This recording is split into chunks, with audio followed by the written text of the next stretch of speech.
Olá, gente. Bom dia, boa tarde, boa noite a todos, dependendo do horário que vocês estiverem assistindo. Vou dar início aqui, então, ao nosso sétimo encontro da disciplina de Teorias da Poesia, que está sendo ministrada na Faculdade de Letras da UFMG, né, por mim, Rubens.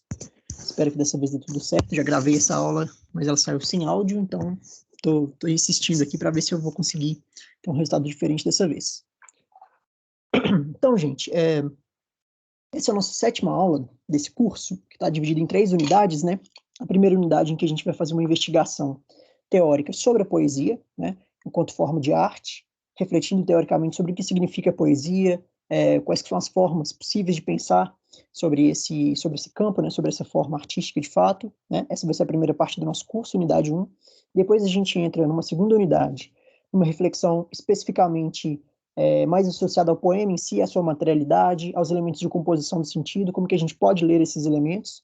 E depois, no terceiro momento, numa terceira unidade bastante breve, né, só para a gente poder ter uma noção mesmo de algumas coisas, a gente entra na ideia de ruptura causada pela modernidade, né, ou a ruptura na modernidade, a tradição da ruptura na modernidade, como é mais especificamente o que a gente vai ler, porque existe uma mudança muito relevante de paradigma a partir da virada do século XIX para o XX, né, com as vanguardas, etc., né, com o modernismo, e isso modifica muito a percepção de poesia que se tem, né.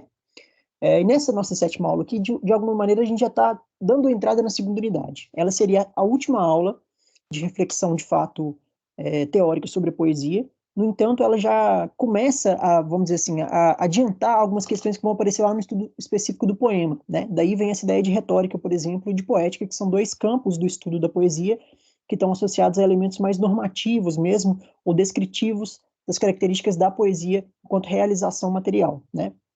E, ao mesmo tempo, também a gente tem uma reflexão mais especificamente aqui atrelada à poesia, né? Então, vamos dar início aqui mais especificamente à discussão, para a gente poder entender o que está acontecendo, o que a gente vai ter em jogo aqui, né, nesse texto. Esse texto que eu trouxe para vocês, Retórica, Poética e Poesia, né, o título do texto é o mesmo do título da aula.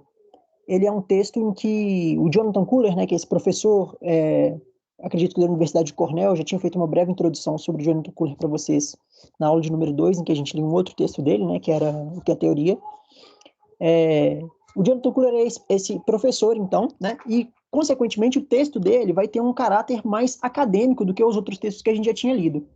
Quando a gente leu, por exemplo, o texto do Leminski, o texto do Décio Pignatari, o mesmo texto do Otávio Paz, a gente percebeu que ali havia uma liberdade maior do ponto de vista filosófico, né, e mesmo do ponto de vista poético, para poder compor aquela teoria sobre o que era poesia.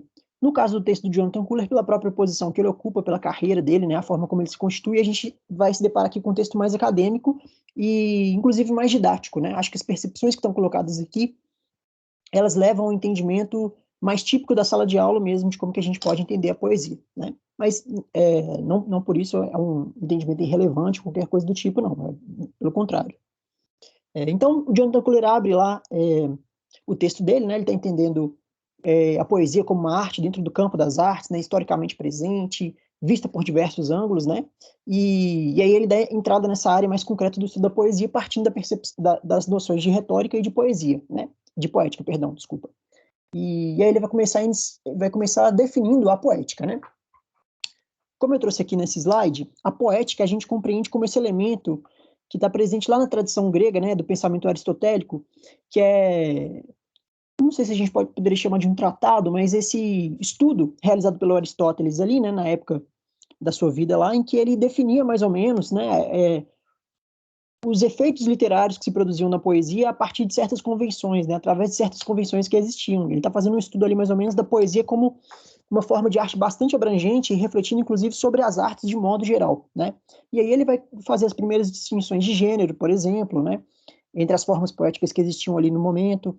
Ele vai também começar a refletir como que se dá o efeito de sentido, né? O próprio efeito mesmo da poesia, vai lançar a noção de catarse nesse momento, a noção de mimesis também, né? Caracterizar a poesia como uma imitação do mundo real, de alguma forma, né? Para a gente ser bem simplista. Então, o Jonathan Kuller começa trazendo essa retomada mesmo da ideia do que seria uma poética, né? Essa explicação dos efeitos literários por meio dessas convenções, né?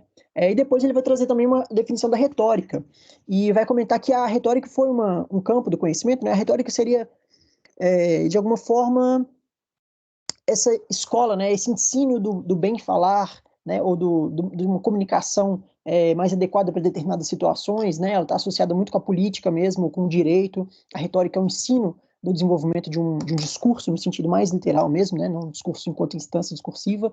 E aí o Kohler vai dizer que essa retórica ela foi assimilada pelo Renascimento, pelo período medieval, ali, né, pelos pensadores medievais, e que ela seria, então, um estudo dos recursos expressivos e persuasivos da linguagem, né, de modo que ela não estaria restrita à poesia.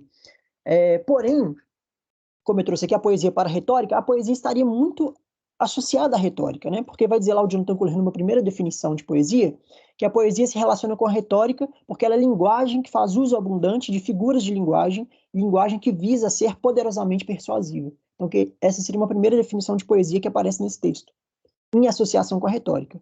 Sendo a retórica o estudo dos recursos expressivos e persuasivos, a poesia ela cabe da retórica porque ela é uma linguagem que faz uso dessas figuras de linguagem e ela é poderosamente persuasiva, né? Então, portanto, a poesia interessa a retórica também, né? E aí a gente tem, então, essa percepção ali que o Kohler vai comentar da poesia na Grécia, né? Ele vai comentar isso que eu acabei de dizer sobre Aristóteles, a associação da poesia com a mimesis, e, consequentemente, também a crítica que Platão vai fazer à poesia, porque ele vai entender que o Platão tem a ideia do mundo das ideias, né? De que o nosso mundo material ele seria apenas uma cópia de um outro mundo ideal. E, portanto, a poesia, sendo uma imitação do mundo real, ela seria uma cópia da cópia, e, portanto, uma cópia defasada, né? Uma cópia não muito produtiva, e entre outras questões também que o Platão vai levantar do caráter que ele julga ser negativo da poesia em relação à sociedade que ele quer desenvolver ali, né? Que ele está pensando, a República do Platão. Então, o Kohler vai tratar disso ali também brevemente no texto dele, né? Nessa primeira parte.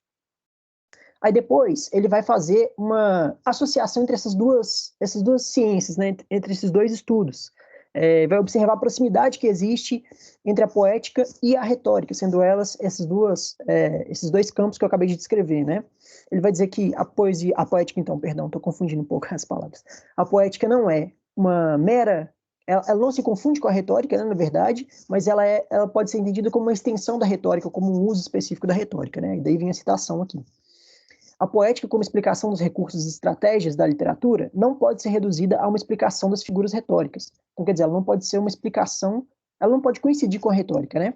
Mas a poética poderia ser vista como parte de uma retórica expandida que estuda os recursos para os atos linguísticos de todos os tipos, né? Então, essa seria a forma de interseção entre esses dois campos. E daí o Jonathan Kohler já vai começar a entrar na ideia de figura retórica mesmo, né? E quer dizer, é isso que interessa para o estudo da retórica em si. Ele vai dizer que a figura retórica, então, é a alteração ou desvio do uso comum. Daí é que vai surgir, por exemplo, a noção de metáfora. Quando a gente constrói uma metáfora, a gente tem um deslocamento do uso comum daquela palavra, a gente está associando ela a um novo significado, por uma espécie de comparação, né? Só que a metáfora é a comparação sem o elemento comparativo. Você simplesmente toma uma palavra pela outra.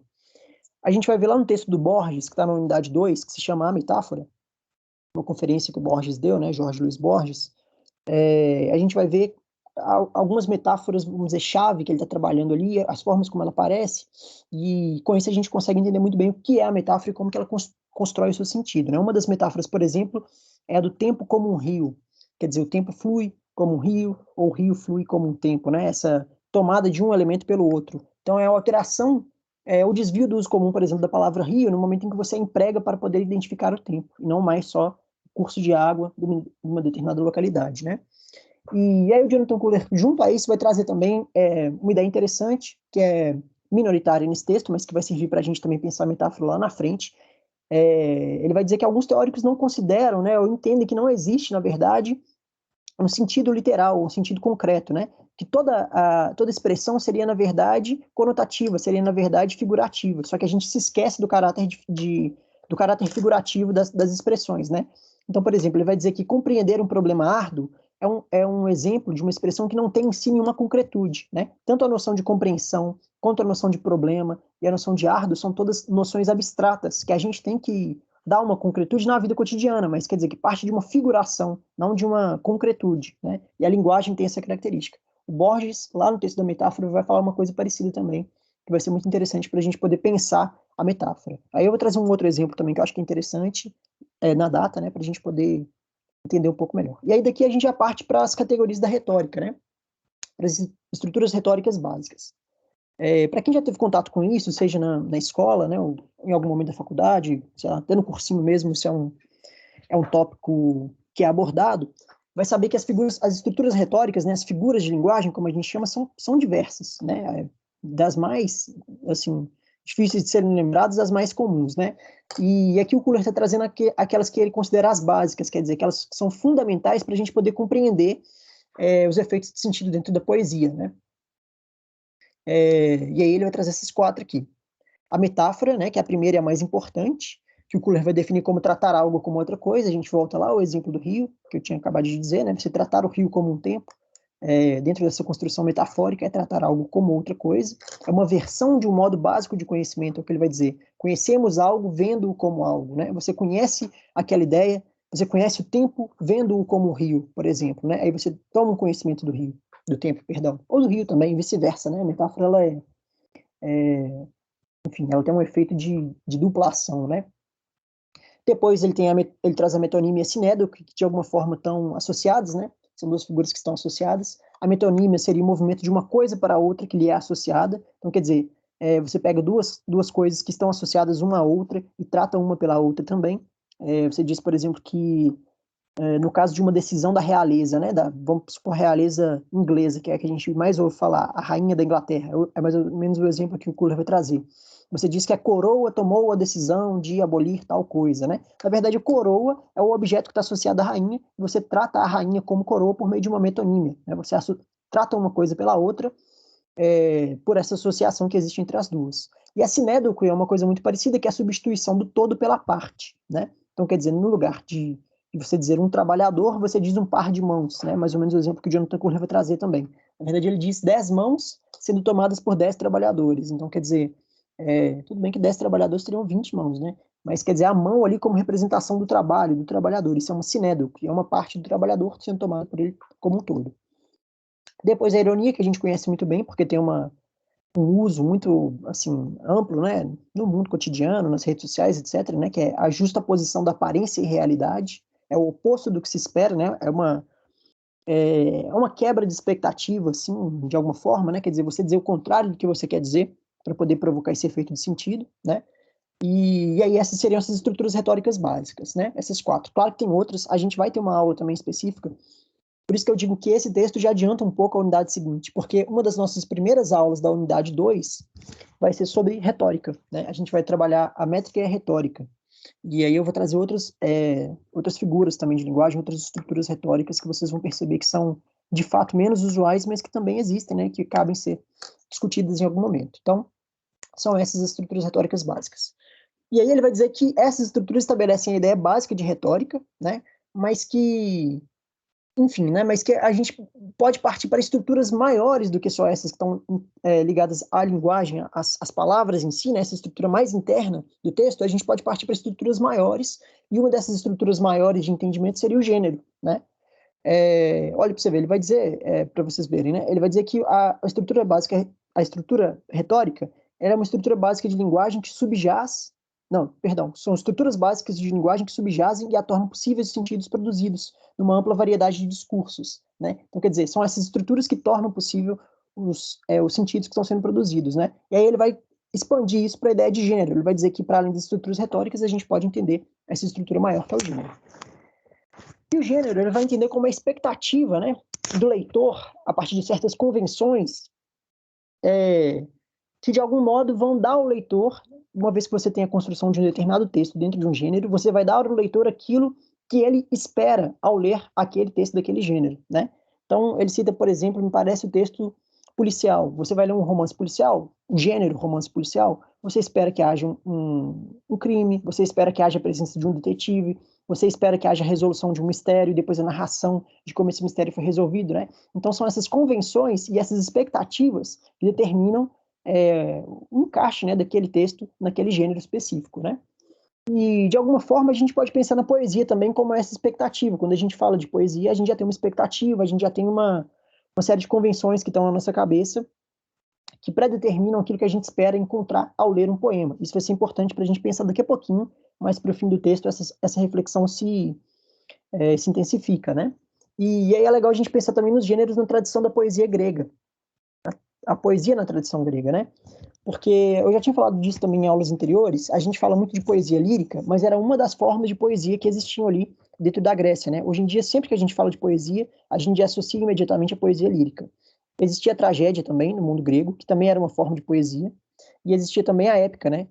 A épica se transfigurou mais ou menos se tornando romance, como a gente entende hoje. Ela virou a prosa, mais ou menos como a gente entende, né, para dizer grosseiramente. A tragédia virou teatro, como a gente entende também, que não é mais uma forma de poesia, no sentido de ser versificado nem nada. E o que permaneceu no nosso entendimento enquanto poesia foi a poesia lírica, né? A poesia lírica era aquela em que o indivíduo só dava voz a si mesmo, né? Então o poeta cantava com a sua própria voz, vamos dizer, né? Depois a gente passou a entender isso de formas diferentes.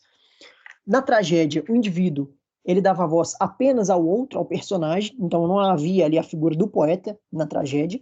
E na época havia tanto a figura do poeta, que é o narrador, quanto a figura do personagem, né, que tinha ali suas falas por meio do discurso direto, né? Então, assim se entendiam os gêneros da poesia na tradição grega, né? Eram essas expectativas que haviam quando a gente se deparava com determinado texto, né? Esses textos que eram, na verdade, cantados, né, declamados, assim, porque não existia ainda esse recurso da escrita, né? Difundido como é hoje em dia. E, ao mesmo tempo, a gente volta com essa concepção aqui, algo que eu estava falando sobre a poética também, né? O trabalho do Aristóteles na composição da poética tinha a ver com isso, com esse registro das formas de composição dos gêneros poéticos, né? E como que se davam os efeitos de sentido em cada um deles, né? Então, é isso. Aí, depois disso, a gente já entra numa ideia mais especificamente associada à poesia mesmo, né?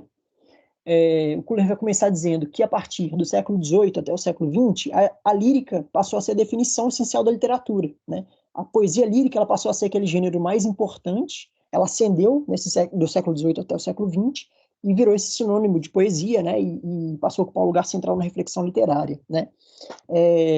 Aí eu busquei opor aqui duas perspectivas que o Kuller traz, que eu chamei uma de uma perspectiva mais romântica e a outra de uma perspectiva contemporânea, que seria primeiro, entender a poesia como a expressão de um sentimento poderoso, isso seria um entendimento que haveria no início, né, da ascensão da lírica.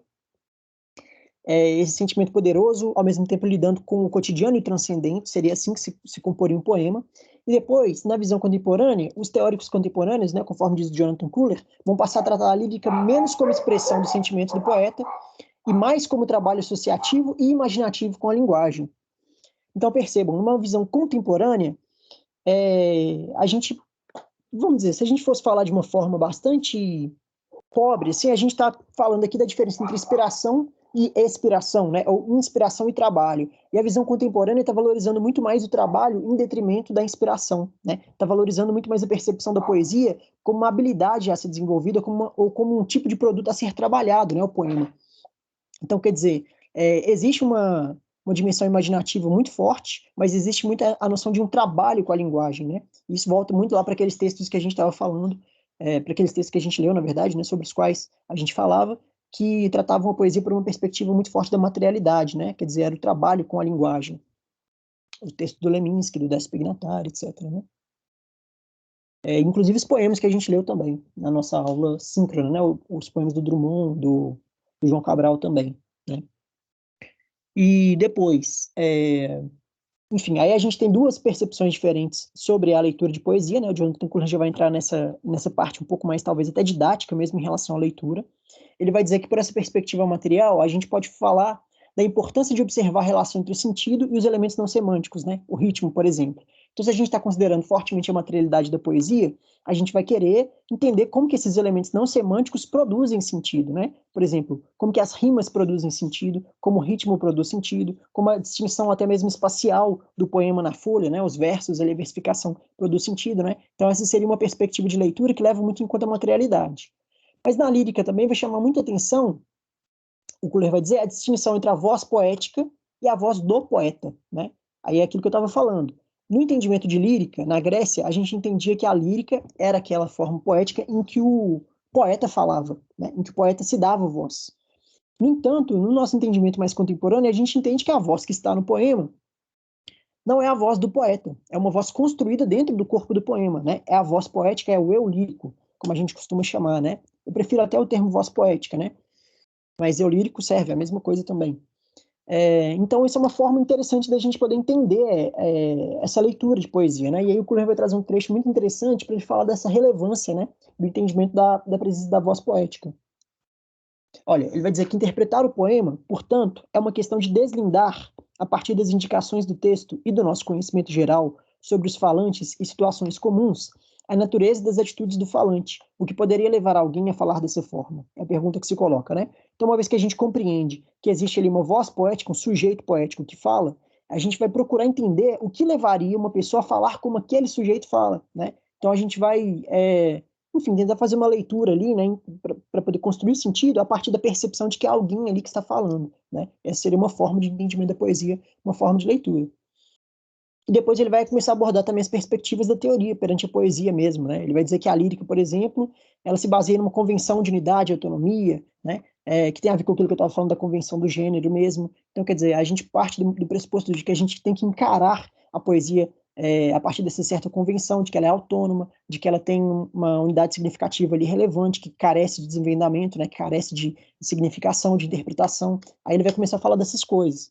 E, ao mesmo tempo, ele já vai adiantar também alguns recursos, assim, algumas formas de entendimento da poesia, né, de leitura, tomados por parte da teoria. Aí, ele vai dizer, colocar a linguagem em primeiro plano e torná-la estranha através da organização métrica e da repetição de sons é a base da poesia. Então, e se a gente volta lá para aquilo que a gente está falando de uma percepção, de uma materialidade, né, de uma opacidade da linguagem. Colocar a linguagem em primeiro plano e torná-la estranha é a base da poesia, né? É assim que se constrói a poesia.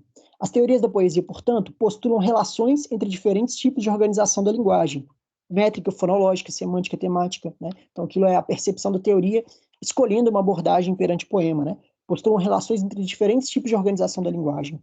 Ou, para dizer de forma mais geral, entre as dimensões semânticas e não semânticas da linguagem, entre o que o poema diz e como diz. Então, é aquilo que eu estava dizendo, né? A gente pode tomar como partida para a leitura do poema, esses elementos são semânticos em relação aos semânticos, né? Como que o ritmo produz sentido, por exemplo, como eu tinha falado. Mas, ao mesmo tempo, também, se você tem uma abordagem mais semântica, o que o poema diz, a gente parte também para essa distinção da voz, né? Quem é o sujeito que você coloca ali como falante, né? Então, essa seria uma perspectiva da teoria perante a poesia. E aí, depois, por fim, aqui, ele vai fazer uma definição de poesia também, né?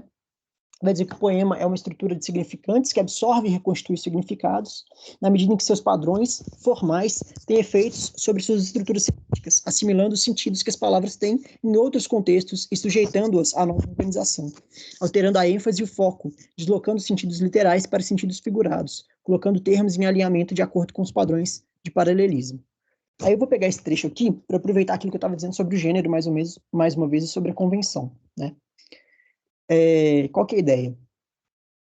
Quando você encara um poema, existe uma convenção pré-estabelecida, ou um senso comum pré-estabelecido, de que aquele poema, por se colocar como um poema, é uma unidade significativa que carece de interpretação e que carece de uma leitura específica, que é diferente da leitura que se faz de outras formas de texto, né? Aqueles exemplos que eu já tinha dado. É diferente eu ler, por exemplo, esse trecho, essa citação aqui, do texto de Jonathan Kuhler, e ler um poema, porque aqui as palavras têm um uso que é informativo, que é absolutamente denotativo, né? As palavras aqui, elas buscam a transparência, para usar o termo do Leminski.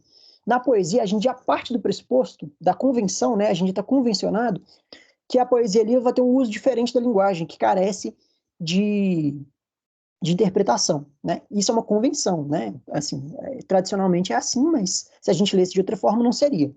E aí eu tinha um professor muito interessante, no dado momento da graduação, que dava um exemplo muito legal, que era o seguinte: imagine que você tem uma folha de ofício grudada na parede da sala, né, da sala de aula, escrito assim, ao sair, apague a luz. Mas isso escrito de uma forma versificada. Ao sair, apague a luz, né? Cada uma dessas colocações em um verso, né, vamos dizer. Ainda que isso estivesse versificado dentro da sala de aula, você não teria dúvida do significado. Só um minuto, que eu acho que virou aqui o... Não, você não teria dúvida do significado daquela expressão que está colocada ali, né? Quer dizer, quando você for sair da sala, o último que for sair, quando a aula já tiver terminado, você apaga a luz, né? Mas se você pega o mesmo texto, escrito da mesma forma, com a mesma fonte, com a mesma versificação, e coloca na última página de um livro de poesia, pela convenção que se tem de encarar aquele livro, aqueles textos de uma forma diferente, né? A convenção do gênero, a convenção histórica mesmo, você não leria essas palavras da mesma forma, né? Você começaria a se perguntar, mas o que é luz, então? Ao sair de onde? Ao sair do livro, apague a luz. Mas como é apagar a luz? É fechar o livro, por exemplo, né? Essas palavras elas ganham uma nova significação. Veja aqui no trecho. Olha, o poema é uma estrutura de significantes que absorve e reconstitui os significados, na medida em que seus padrões formais têm efeitos sobre suas estruturas semânticas, assimilando os sentidos que as palavras têm em outros contextos e sujeitando-as à nova organização. Então, você assimila o sentido que a palavra tem em outro contexto, você desloca esse sentido, você transforma, né? Isso é a operação que o poema faz. E por meio dessa convenção da qual a gente parte, a gente encara o poema de uma forma diferente e realiza esse trabalho de leitura, né? Então, quer dizer, isso também dialoga muito com a ideia que eu já tinha trabalhado do Ezra Pound. Deixa eu até ver se eu trouxe isso aqui. Aí eu trouxe aqui a ideia da convenção, da significação e expectativa, e a convenção e interpretação, né? A partir da convenção você interpreta. Isso dialoga com a ideia do Pound que eu tinha trazido, de que a literatura seria esse uso da linguagem, né? Da forma mais da forma mais significativa possível, né? E eu até falei que isso tinha a ver com a condensação, quer dizer, se a gente tinha a linguagem mais significativa possível, a gente tinha que dar significado a todas as palavras, né? A gente não poderia ter palavras inúteis num poema. E uma vez que a gente parte dessa convenção de que o poema é uma unidade de sentido, que carece de interpretação, a gente acaba abandonando essa ingenuidade interpretativa, né, de entender que o poema, na verdade, pode ter ali coisas que não significam nada, que não tem sentido nenhum de estar ali, né? Então, quer dizer, por meio dessa convenção, a gente vai ler o poema de uma forma diferente. Beleza? Então, gente, essa aula é bem breve, é isso que eu tinha para trazer aqui para vocês hoje. Fora isso, também eu queria fazer alguns comentários sobre a próxima aula, que vai ser na terça-feira, não sei mais a data, não, acredito que seja dia 16, me parece, mas é terça-feira que vem, né, a aula 8, que vai ser a nossa aula síncrona de novo, em que a gente vai trabalhar a instância do poeta mesmo, mais uma vez, então nós vamos ver textos em que os poetas falam sobre o ser poeta, né, sobre para isso leva a gente. E, enfim, aí vai ser interessante a gente fazer essa discussão, muito importante que vocês participem, como eu já tinha falado, a última aula foi legal, a gente poder ler os poemas juntos, né, a última aula síncrona, e nessa aula também eu vou adiantar as informações sobre a tarefa da unidade 1, né, que eu falei que seria um estudo dirigido, né, eu vou falar como é que vai ser, vou passar para vocês o arquivo com enunciado, né, das questões, assim, por assim dizer, como que a atividade deve ser desenvolvida, beleza? Então vocês participem lá, porque vai ser muito importante essa aula, ok? Um abraço para todo mundo aí. Vou interromper aqui a gravação. Até mais.